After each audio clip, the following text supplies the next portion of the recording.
New York man enters plea deal in wire fraud case that scammed collectors out of $33,000 in sports cards. Guys, you got to stay vigilant. Do your due diligence. Don't send random people money for sports cards. If you don't know the person, just keep your money. So let's see what Kyle did. A Western New York man accused of defrauding 6 trading card buyers and sellers in 4 different states out of more than $33,000 and has just reached a plea deal with prosecutors. So this article, or this case, actually took place back in October 21st, 2022. This article is written by Bob D'Angelo. This is a follow-up. So in the original filing, prosecutors alleged that from October 31st, 2021 and February 16th, 2022, Bertrand made payments and then revoked them via online credit card apps such as Cash App and a bunch of others. We'll see down the road. He used everything, okay? So this goes to show that nothing's safe out there. Nothing's safe. If you don't know the person, I don't suggest sending them money. So what he would do is he would send money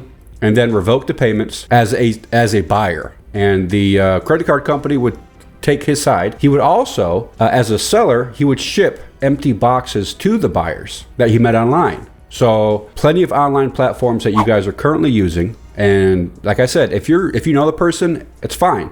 However, if you don't know the person, highly advise not sending any random people money. So Bertrand was accused of using several online cash applications to make payments and then revoking the transaction by disputing the charges. Prosecutors said Bertrand victimized buyers and sellers from Florida, Missouri, Ohio, and Pennsylvania out of $33,360.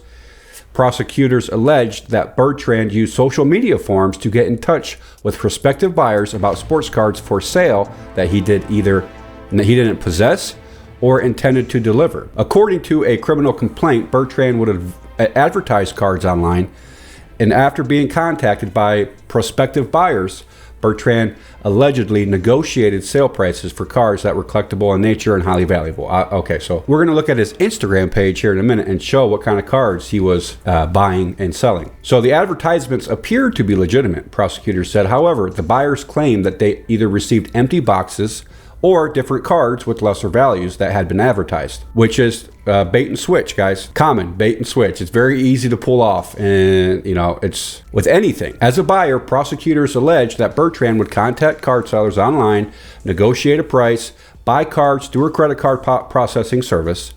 Once receiving the cards, Bertrand would dispute his payment through his credit card company and revoke the charges. Prosecutors alleged that on October 31st, 2021, Bertrand contacted a seller in Florida via TikTok. According to the criminal complaint, Bertrand negotiated a deal and paid approximately $6,000 through Square payment app. The seller sent the cards via FedEx the next day to Bertrand at an address in Rochester, New York.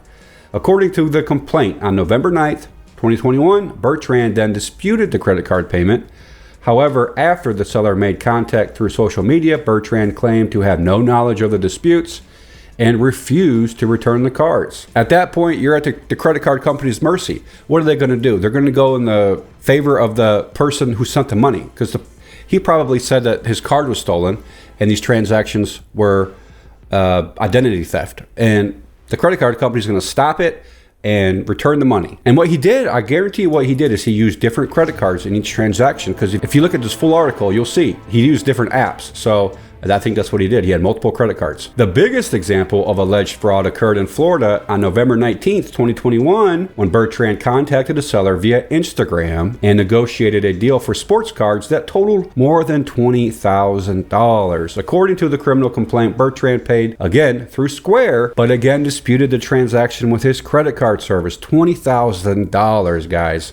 That's not play money. That's big money right there. I don't know where he got $20K from, and I feel like the credit card company should have looked further into this. I feel like they shouldn't have just like, okay, we're going to cancel it. And then the guy who sent the money is just, out of the cards that he sent, because he's not going to get them back. Well, the victim contacted Bertrand via Instagram and later through a recorded telephone call. So the victim, obviously, he's going to call this guy. After initially denying the disputes, Bertrand allegedly told the victim that he returned several of the cards and offered to contact Square to resolve the dispute. So evidently Bertrand lied to him and told him he sent the cards back to him, but it never did. According to the complaint, Bertrand never returned the cards or the payment. So $20,000 worth of cards. He's just out.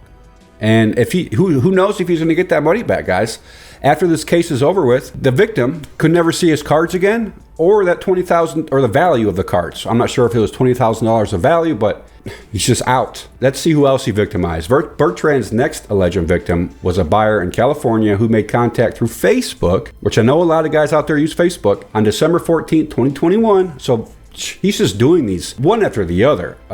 November, December, and then October, I think. Yeah, October. He's doing one a month, guys. He's like an addict. He's just looking for bad karma to come his way. Oh boy, I bet it will. Because this is like the shadiest thing that anybody can do in the hobby. Or in general in life. I mean, and who would do this? Like, it's so easy to trace like his address. I mean, this is not smart. And it's very bad juju. So Bertrand's next alleged victim was a California. Through Facebook, the buyer agreed to a deal and sent $2,100 to Bertrand via PayPal the next day. According to the criminal complaint, Bertrand immediately transferred the money to his Visa credit card in a likely attempt to prevent the victim from disputing the transaction and getting his money back. So the victim received his package on December 20th, 2021, shortly after, that contained cards of negligible value. So he sent different cards that were worthless, essentially.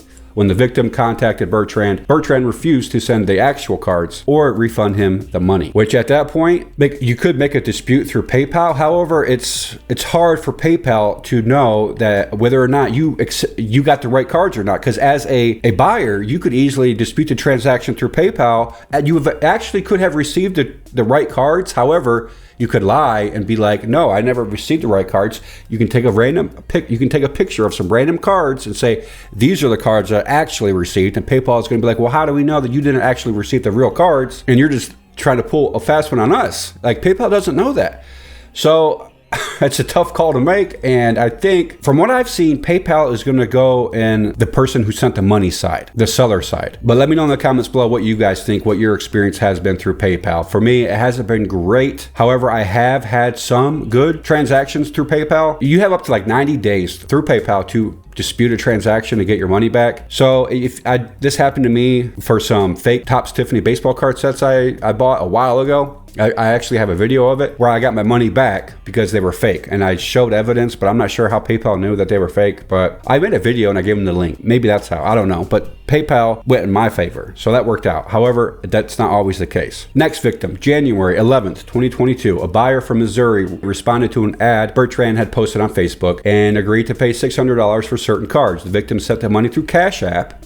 2 days later, the victim received an empty box delivered by UPS with Bertrand's return address stating that he was in Davenport, a city just west of Walt Disney World in Central Florida. He had to have had guys in other states sending stuff from different addresses. I'm not sure how he pulled this one off because he's in New York. However, the return address was in Florida. Maybe he manually entered it in Cash App or created a different profile in Cash App. Lots of options out there to be a scammer, guys. And that's what this video is all about, is showing you guys just how easy it is to be a crummy, scammy guy, and hopefully prevent it from happening to you guys. So let's see. The victim attempted to get a refund through Cash App, but was unsuccessful. According to the criminal complaint, the person never received the money or any cards. He just empty box, $600.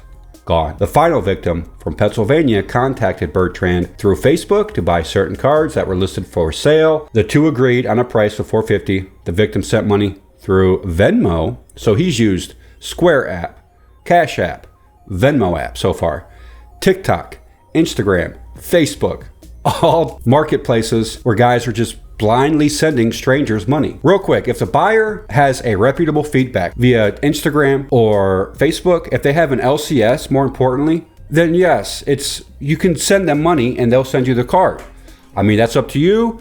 Me personally, I would prefer to go in person and do a transaction that way than send a random person that I have never met who doesn't have a good following. Let's look at his Instagram page real quick. So here's his Instagram page, Kyle Bertrand, KBert 2021, 205 followers. No, you're not going to want to send this guy $600, $400. Here's an image of him.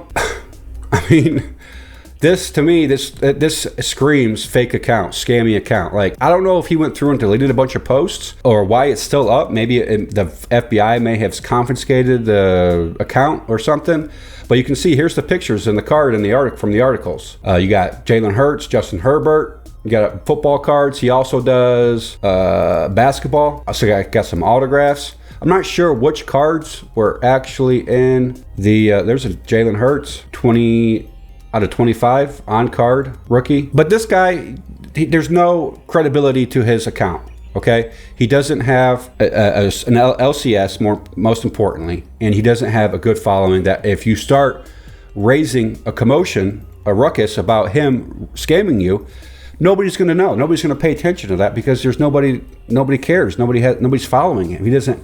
Now, if he has like 15,000 followers and he's ripping you off, then yeah, you can start a commotion and get a crowd to back you up and, you know, essentially scare him, but he has no credibility to his name. So the March 8th plea deal stipulated that Bertrand must make restitution for the $33,360 that he was accused of stealing.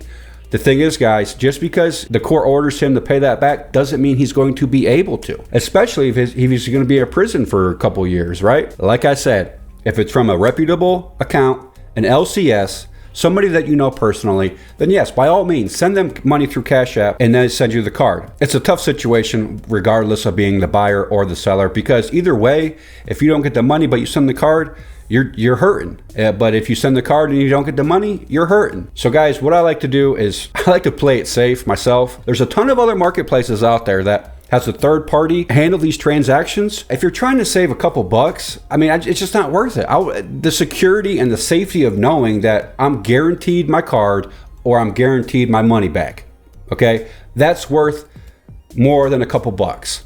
It's even worth more than $100 or a couple hundred maybe, if, you know, not sweating about it. Or even if the card is damaged and you get it and it's damaged, what are you going to do? You're going to contact the guy and he's going to be like, well, you know what, bud, it is what it is. It's the USPS fault. Open a case with them. It's just not worth it. So I'm going to let you guys know these cases are popping up. They've been popping up left and right. I'm going to put my 2 cents in on it and try to prevent this from happening to you guys out there, especially the new guys who, you know, see good deals happening on Instagram and Facebook Marketplace or whatever, and they're like, okay, I want to get in on the action. Well, be careful, guys. Before you do business, make sure that person has a big following and has a reputable. I wish there was a website out there that kind of facilitated this between buyers and sellers. It would be awesome, but there is none right now. Who knows in the future? But that's it, guys. I wanted to make a quick video. I don't know how quick this was, but I got more videos coming. If you haven't done so already, hit that subscribe button, hit the thumbs up if you like the content, comment below. Let me know what you guys think about buying and selling cards outside of